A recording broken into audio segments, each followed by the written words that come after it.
Hello, everyone, and welcome back to Paddling Pool 205. I am Broken Pinky. I'm joined here by Pat J, and we're going to be getting into quarterfinals of the single elim bracket between No Mercy and Amish Blunts. Pat, how are you feeling today? I am feeling great, and we've been seeing great games so far, and I hope to see more of it. And with these two teams, I don't think we'll be disappointed. Absolutely. Both of these teams are incredibly strong. No Mercy, well-known and established. Amish Blunts, very strong team to have made it this far. 2-0'd Maro, or not, sorry, not Mario. They 2-0'd Zimk, or 2-1, sorry. I'm just all over the place, but we're going to be starting things off here in this quarterfinal set on Zones Museum. Pat, what are some of your thoughts on the stage? I feel like it's a pretty balanced stage. Like, it's quite open, but there's like diversity of terrain with the platforms and the spinner, and especially what I love about this stage is that there's a flank route, and we need more flank routes in this game. And this is one of the maps that has it, and I love it. Yeah, I think Museum, I would probably go as far as to say that it's the overall best map in this game. I don't know how hot of a take that is, but regardless, we're going into game one. We're seeing some new weapons, the 96 Deco and the Rapid Deco coming out on the side of Amish Blunts. And No Mercy running a pretty standard double splash T-Tech machine comp. Yeah, I'm very surprised. Well, surprised, not like more like curious what Amish Blunt will be able to do with that blaster and the Kraken, of course. Yeah, I'm definitely intrigued, but I mean, I've played a good amount of Blaster myself. I mean, especially the Rapid Blaster, and it is very strong on this map. You have a lot of great angles to poke from, especially enemies on that plat. And I mean, we saw Amish Blunts taking great advantage of that Kraken to win over some of No Mercy's terrain and pretty easily get the zone off that. And they still have the Inkjet. There we go, getting popped. They got a pick on one of the splashes as well. Amish Blunts looking very solid in this opening of game one. Yeah, No Mercy right now, they are just trying to stay alive on their own platform. Amish Blunt, they are not pulling back any punches right now, and well, they're already halfway through their points. Yeah, they're below that 50-point marker, now below 40 points, but now specials are coming onto the zone from No Mercy, trying to contest it. Kraken is on the zone though, trying to defend it. It sees the machine in the gallery area, not able to get a pick by itself, but pushing the machine back. But the 96 does get rushed, does get taken out, and we're starting to see No Mercy push back into the zone to contest it, and that's the cap. Finally, that's a cap, but with just 22 points. Oh, nice. That was nasty. Yeah. And Eric is going to fall too. Like, that was really good for Amish Blunt, because like they get their points down to 22, and when No Mercy gets finally the zone back, they make them pay for it. Yeah, exactly. I mean, I feel like museum zones can snowball a little bit. We're seeing that here as No Mercy getting those points down really fast. Kraken is trying to come for a pick, but it gets caught in an awkward spot and taken out. And Amish Blunts, 3 dead right now. It's just that E-Leader all the way up in no man's land, very far away from the action. And I mean, No Mercy is just getting free points and getting really close to getting this lead. Like, No Mercy, Amish Blunt, they were so close to applying penalty, but with a miracle and a few drops of paint, No Mercy managed to keep it and get the lead that way. And they could get the game right now if that crab tank still works. I mean, it's still crab tank. Yeah, Yep. that's the game going to No Mercy. Game one of quarters goes to No Mercy. So I mean, very well played from both sides. Both teams had a very strong hold, but No Mercy obviously had just a little bit of a stronger hold and was a little bit better on defense. So very good game one overall. I hope to see a good set off of it, but in a bit of a change of form, we're in best of 5 sets now instead of best of 3. So both teams have quite a few chances to get their bearings before stuff actually gets off the line. Yes, not only is it best of 5, it's also counterpick. And you can counterpick a lot of different maps, including the 2 new maps that were introduced just for this season a few days ago, like, a week ago. So what do you do in that situation? Do you go with like the map that you know, or do you go with a map that you don't know yet, but you hope the enemy doesn't know it as well? I mean, I don't know. There's a lot that both teams could do, but I think one thing that Amish Blunts have to consider is that No Mercy is running a very short-range comp, and I mean, it's triple shooter plus machine. So I feel like Amish Blunt really wants to pick a map mode that really just takes advantage of the idiosyncrasies of their comp, with the fact that they have that 96 deco with the wall, they have that rapid deco. I mean, they have some unconventional picks and an unconventional comp that on the right map mode could really throw off No Mercy. So a lot for Amish Blunts to consider here on their counter pick.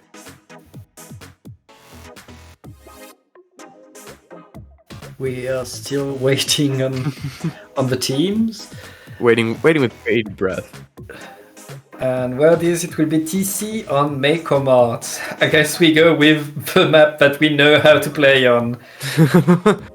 I mean, hey, tried and true for a reason.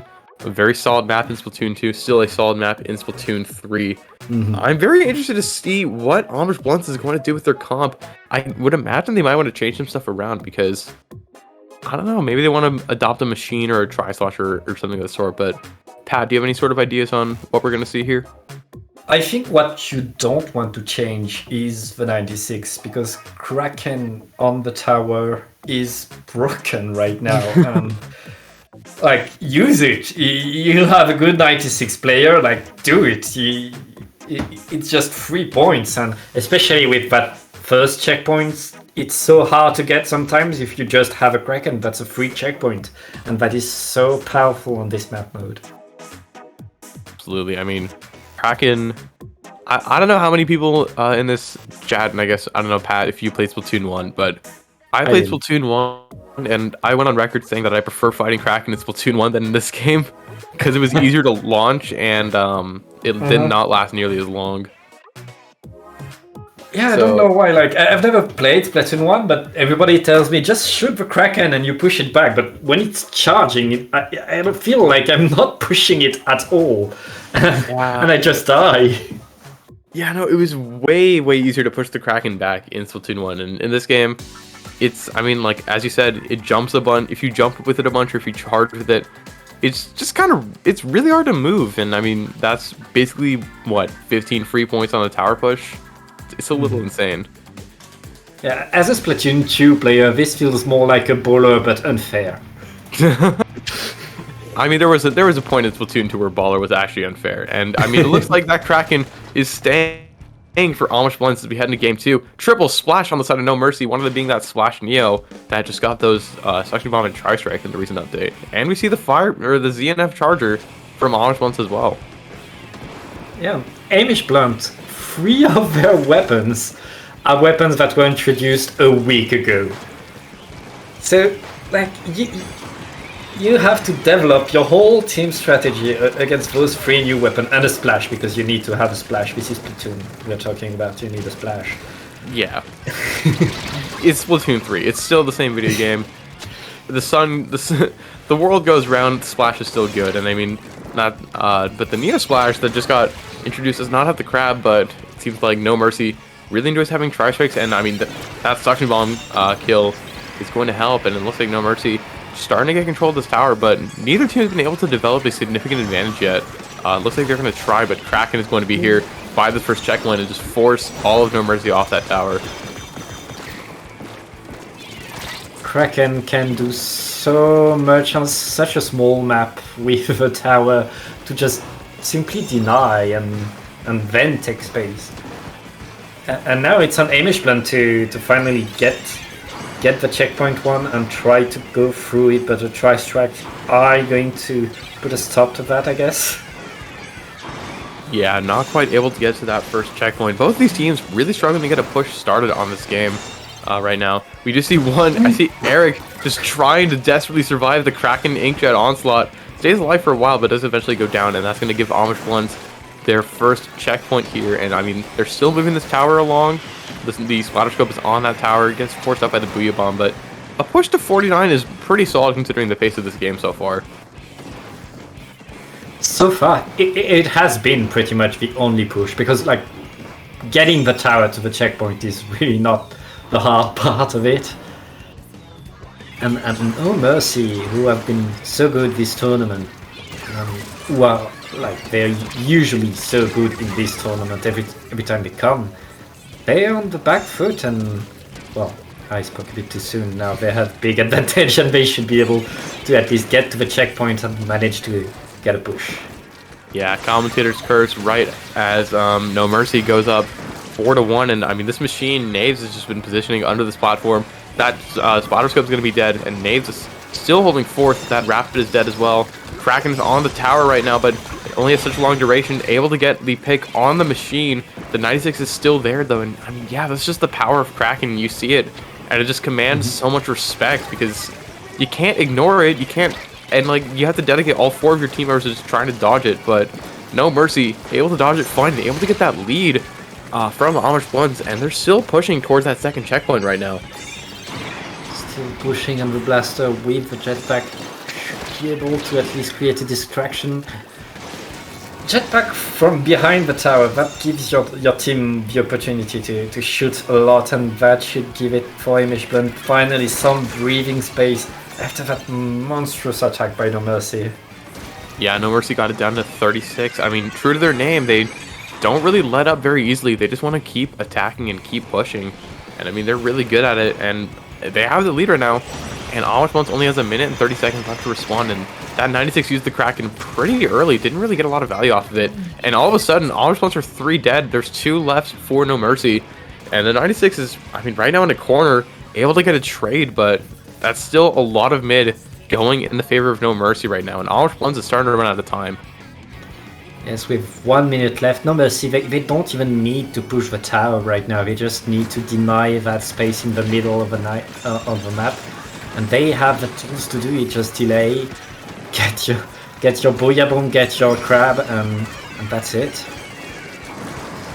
I mean, yeah, it really is as simple as that. You just have to get your specials, get your hold. But right now, Amish Blunt's starting to push forward a little bit. They have a pretty sizable numbers advantage.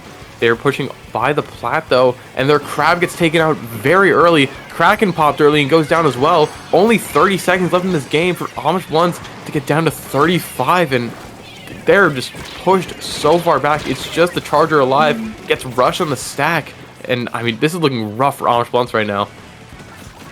Amish Blunts need something. They need a miracle just to get even close to the tower. No Mercy.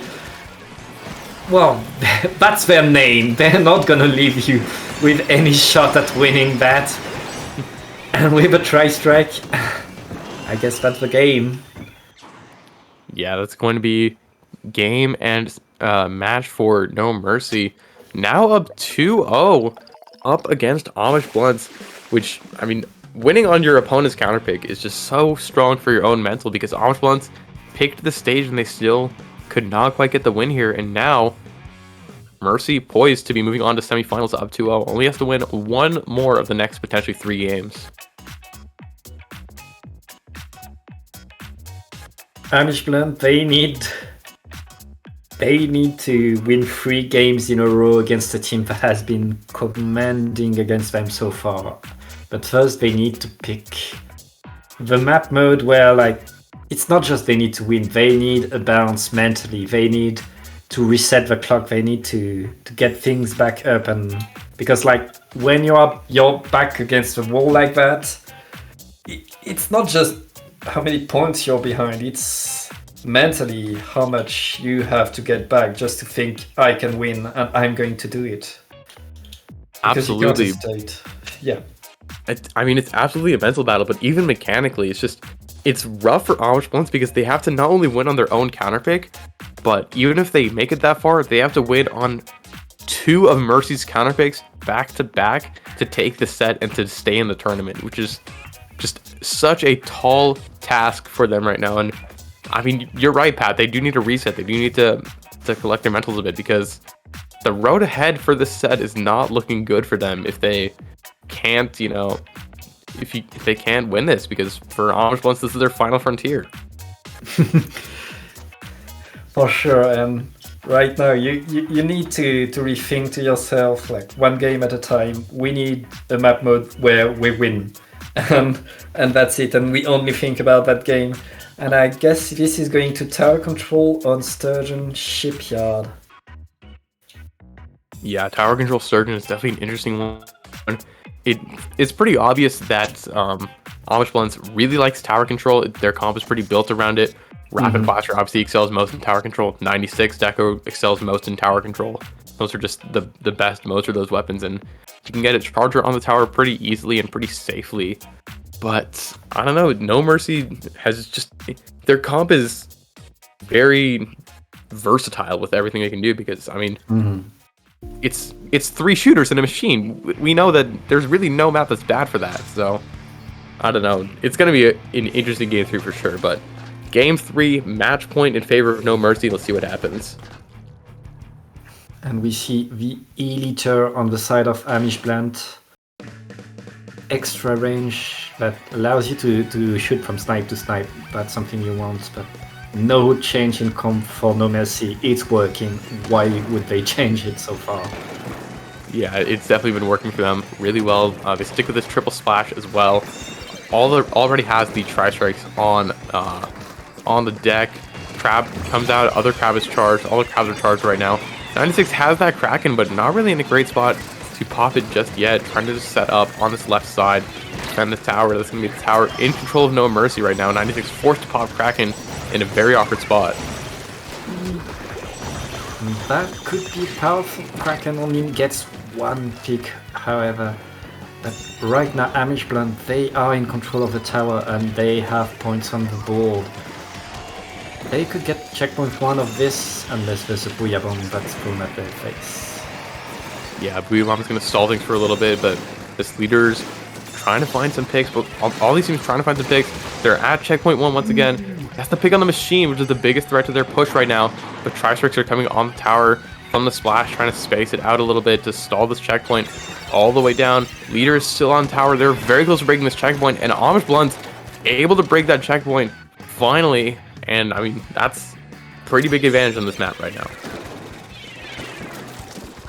Indeed, as you said, like if Amish Blunt manages to splat knives on the machine, they have 3 weapons that outrange everybody else on Amish Blunt, on No Mercy. So that pick on the machine is so key for Amish Blunt to be able to move forward right now. And they are moving forward. They are getting to that checkpoint. And they're making quick work of it. Yeah, already through that second checkpoint, getting really close to this knockout. Tri-strikes are coming on tower, but that Kraken is on the tower as well. Sitting there charged up, trying to stall as much time as possible. Not quite able to make it to that end goal, though. It's going to get stopped at 6 points right now. But Amish Blunts are still in the court of No Mercy, still fighting. That's 3 of them dead. It's just the Neo Splash, which is behind the tower. And I mean, this tower is getting really close to the knockout. Neo Splash is taken out, delayed wipe. And that's the knockout for Amish Blunts. They take game 3. And that was the knockout that they needed. They didn't get any push from No Mercy, and they got a huge KO. That's the mental reset that you want, especially since now No Mercy is in charge of the maps for the rest of this round.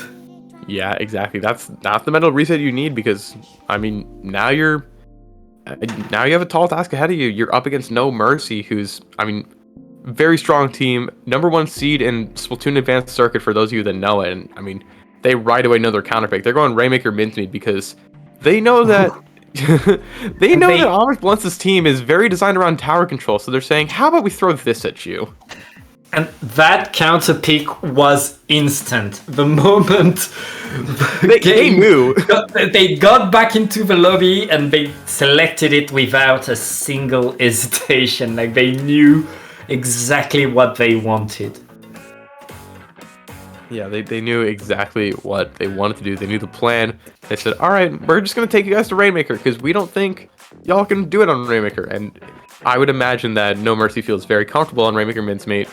And it seems like they're just talking strategy, talking their mental and saying, you know, we just lost that game, but we're still up 2-1. We can still win this set very easily. So definitely looking forward to see what's going to happen in this game 4.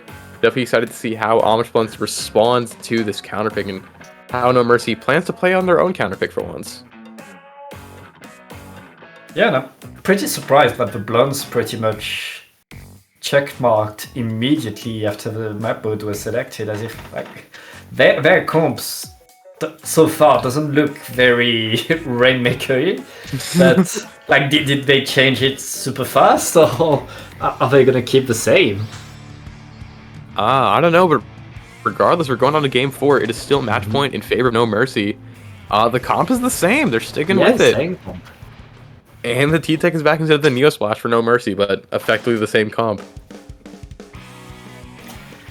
And both teams are going in. Amish Blunt, they have for themselves that Editor can do so much, especially since on Rainmaker there is no car. The Editor and the Crabs can aim anywhere they want, and that's first Rainmaker grab for Amish Blunts. But of course the Crab is gonna stop that, and 2 down on the side of Amish Blunt. Right now they need to regroup. But yeah, I mean, Crab is one of the great inevitabilities of Splatoon 3. You're just gonna... the way you play the game is dictated around how you play around the Crab, essentially. And I mean, right now, No Mercy playing around that Crab beautifully. Nave's using it for some cover fire to push up and to pressure the area by the first checkpoint. And I mean, that's exactly where No Mercy is going, by this first checkpoint area. But the Crab from Amish Blunts comes out, is able to defend it, but No Mercy's still there, still has numbers advantage. And I mean, it's just leader now. That's probably the first checkpoint for No Mercy. Huge number advantage, huge. No Mercy, they look comfortable. Like, I guess this is why they picked this map mode. They know what they're doing. They are like just following the plan. But right now, only the machine is left standing on the side of No Mercy. Amish Blunt, they get some breathing, and they can get back to the map with the Rainmaker. Yeah, No Mercy on that push was very hasty, just saying we just want to get as many points as possible. And in fairness, they did get it down to 27, which is pretty low, but now they all went down, which gives Amish Blunts a lot of opportunity here. That's that first checkpoint for them. That 96 is behind them, but there's not a lot of numbers of it. It's just the rapid deck left for Amish Blunts, and No Mercy able to successfully defend this area, but still having to give up the first checkpoint in the process. Wait, they didn't get the checkpoint? I think they, yes, they did. Yes, yeah. Oh yeah. Oh, I thought... And Amish Blunt's back at it, ready to attack again with that jetpack. Ooh, the Greats. Very unfortunate. Death by Greats. Very, very unfortunate for the rapid on Amish Blunts. And I mean, now they have that maker again. They're trying to make a push. They don't have that first checkpoint to worry about at least, but they still have to fight a numbers advantage. Here comes the Crab, and that's almost... Actually, the Crab doesn't get the pick on the Maker. Maker's able to survive the Crab's duration just long enough, but members of Amish Blunts are still going down. There goes the Maker. There goes the Gal. It's just the Rapid Blaster left alone. And, I mean, they're running for dear life, but they cannot escape. And, I mean, No Mercy set up here to go on another push. And No Mercy right now, they're like, well, we don't need a push, but if you give it to us, we're gonna take it. Yeah, and I mean, here's No Mercy on the push. Crab is coming out, is going to be able to defend it, but the Booyah Bomb is going to come out. Actually gets shredded by the Splash. I think that Splash has Object Shredder, which definitely helps in shredding that Booyah armor. Rapid is trying to defend the plat with the Inkjet, just trying to fly around, trying to just get some sort of picks. Not able to find one, but able to force No Mercy back by that first checkpoint area. And Amish Blunt has about a minute and 30 seconds to get it below 27 if they want to stay in the set. And that push from No Mercy, like, it didn't accomplish much, but it used a lot of time and it forced Amish Blunt to use most of their specials. And right now, it's just Gorilla with the Kraken trying to create something, but that's not enough. And 2 down on the side of Amish Blunt, but 2 down on the side of No Mercy too. But if you just have that Rainmaker, you can't really push up. And one Splat Bomb will do the trick. Yeah, that's why you want a T-Deck on Rainmaker. Exactly. I mean, just the bomb placements are so nice for Rainmaker as opposed to, you know, Suction Bomb. Easier to throw on the tower, but in every other scenario, Splat Bomb is generally just a little bit better. And, I mean, No Mercy has been getting a lot of mileage out of it, and now they only have to defend for another 35 seconds, but they seem keen on wanting to just hold this Rainmaker here in a spot where they know it's hard for Amish Blunts to reach. And it seemed to work very well. It's just the 96 on the side of Amish Blunts, and I don't know how. Like they have less than a minute, more than a minute on the Rainmaker clock, so they don't have a problem of timeout right now. But they're all running after the Rainmaker. Yeah, it's just the 96 right now. That's the wipeout, and that's going to be No Mercy taking the set 3-1 over Amish Blunts, moving on to semifinals. Amish Blunts bowing out of the tournament at 5th place, but I mean, that was just such a solid set from No Mercy, and even if they faltered a little bit on Game 3, they were very, very comfortable on Mincemeat Rainmaker for Game 4, so very well played to both teams, but it is going to be No Mercy moving on in the tournament. And for a composition that's brand new, especially getting that far into the tournament, that's commendable for Amish Blunt. Yeah, Amish Blunts got pretty far in the tournament considering, you know, they are using a pretty offbeat comp. Not a lot of teams are ready to experiment with putting new weapons on their comp just yet, but Amish Blunts is saying we're going to test out the waters a bit, see if we can make it work, because I mean, 96 Deco is a weapon that has a lot of potential in this meta just because of how strong Kraken is, and Rapid Deco, very strong, probably the strongest blaster at this point, with the torpedo combos, with the long range chip damage, and with a decent playmaking special with the Inkjet.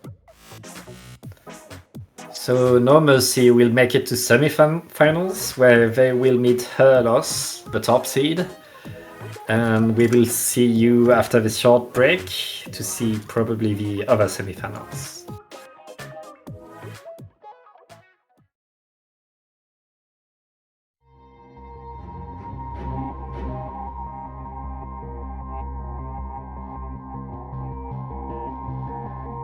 Champions is going to be, and that is game. And that is lead! Is the tournament. Oh my god! That's game. That was the anchor.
Splatoon Stronghold, a stronghold for competitive Splatoon, providing resources to long-timers and newcomers alike.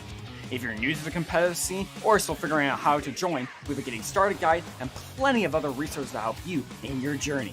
If you are a seasoned veteran, we still have plenty to offer. You can find and join tournaments as well as participate in our Captain Forum and find free agents and teams. Our mission is to make competitive Splatoon easily accessible to everyone. So what are you waiting for? Join the Splatoon Stronghold today!